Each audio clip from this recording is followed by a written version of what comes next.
Hi, this is Suzanne Goulet, and I'm going to be reading to you my article called The Masculine and the Feminine, Part 2, Accomplishing in Creative Flow. In my last post, I talked about the differences between the masculine and the feminine energies and how, when we become aware of them, we can start to use them more effectively to create our lives and achieve the results we want much more quickly.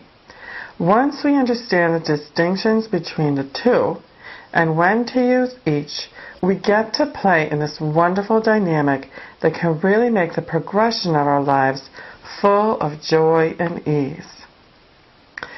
Now I'd like to break down how this very same creative force, which exists in the overall arc of the stages of our lives, also functions in all the tiniest moments that make up our day.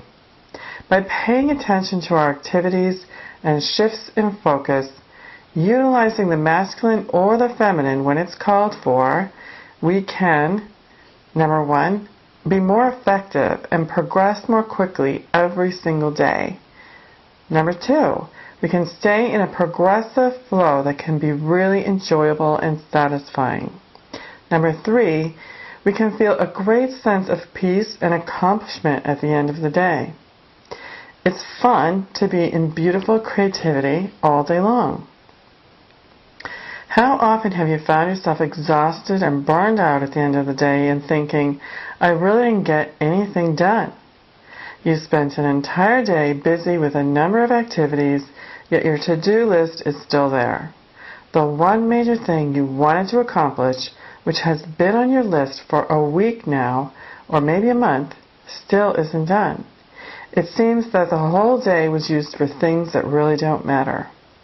What can we do about this? Every day, all day, we make a million little decisions about what to do from moment to moment, such as, is it time to eat? Shall I check email? What about my website? The next blog post?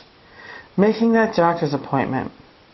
These moments in which we decide what we're going to do next have an impact on the results of what we are seeking to accomplish, acquire, or become in our lives. Along with all these little decisions, it might be a good idea to know what we want to focus on accomplishing that day, and then contact and implement either the masculine or feminine to start engaging its energy in the interplay of creation. To reiterate what I wrote in my last blog post about the differences between the masculine and the feminine, the trick is to know what to use when and to fully immerse yourself in one energy system or the other.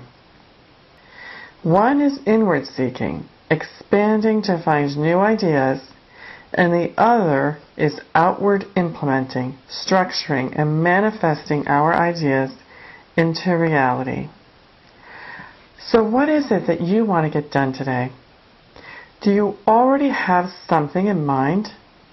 Are you in a work situation where tasks are set out for you, but you already know the one big step you can take that will bring greater progress into your situation?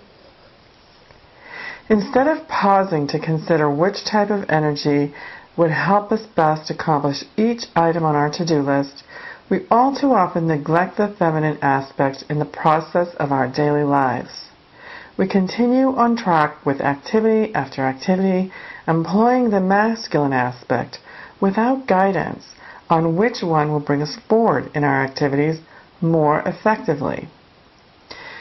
You might be thinking, well, I can't be living in La La Land all day. And you're right. You won't be. Checking in with your intuition about what to do next does not mean that you are staying in that open feminine space and floating in the infinite possibilities that reside there. Consider that even a painter must organize her brushes and paints and get the canvas prepared. Checking in just means quickly asking, what is next for me now? And touching base with your heart and mind on what your inner directives are. Then it's time for action. This is the masculine that helps us make sure we get on task. stay there and do it well in a focused way until it is complete. Without the masculine, nothing will get done. All too often we interrupt ourselves in the middle of a task and float to another, then another. This is the feminine intrusion when it doesn't belong. Midstream is not the place to stop and either question whether you should change activities or float out ideas regarding what's next. Only after you have finished what you initially set out to do will you entertain additional possibilities. This is what will enable you to end your day with a dynamic sense of flowing accomplishment. An idea comes, you act on it, stay focused until its completion, switch gears, and listen in for what's next. Sometimes you'll need a break. Sometimes you'll need to eat. Sometimes you'll simply need a moment out in nature to breathe in some fresh air or raw weather. Whatever your inner guidance is telling you in these moments is correct, and as you get accustomed to listening to it and acting on it with trust, you will begin to see clear results, a higher sense of self-esteem, and a whole host of accomplishments that normally would have taken you 3 times as long or longer. So what are you doing now? Is it time for a new activity?